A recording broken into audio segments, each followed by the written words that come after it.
Hello everyone, I'm Hannah Branch, and welcome to my channel. Today I'm going to be starting something new. I like to call it Toon Theory. Now there's three key elements of Toon Theory. First and foremost, I make theories about cartoons. That's kind of obvious. The second thing is that I'm going to be taking a closer look at some of my favorite characters. Third thing is something I like to call villain appreciation. Now, before I dive any deeper, leave a like below. Ooh, if you want this series to continue, make sure you subscribe. I was gonna say smash that subscribe button, but you know that's a little violent, so just subscribe, okay? What's next? Right. So, first of all is the theories. Now, I have some rules about the theory. First and foremost, rule number one is that I can't make a theory about things that I have no idea I'm talking about. So I can't make theories about Harry. So sorry everyone on the internet. I'm not going to be making anything about Harry Potter, Doctor Who, or anything pertaining to Star Trek that is within my range.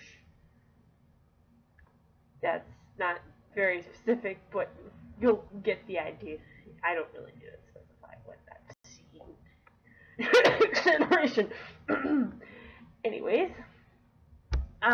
rule number two, if I'm making lore theory, it has to make sense within the canon already presented to us. So if time travel is possible within the canon itself, then it is possible. Then I can make a theory about what the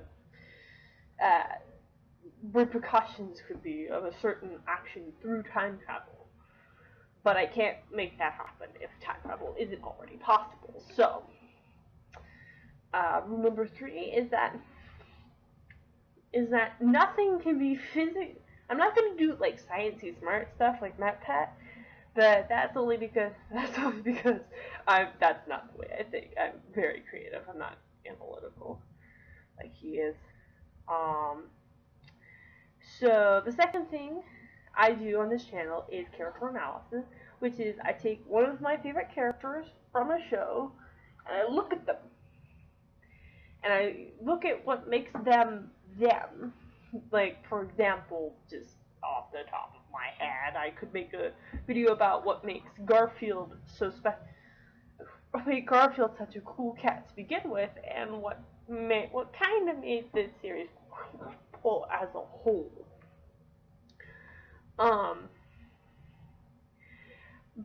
But moving on, we have the third thing, which is villain appreciation. It's where I take villains that aren't really talked about much, and I put them onto the spotlight for all of us to sit back, relax, and talk about. Some villains are more fun villains. Some villains are more interesting than you may think. And I think it's a good idea to help bring awareness to smaller fandom through that. That's all for now. So tune in next time. Not next week necessarily. My schedule is a mess since now I work on weekends and I still have school to finish. But just remember to live life, live, love, listen, live, love, laugh, and listen. Peace out, my peeps.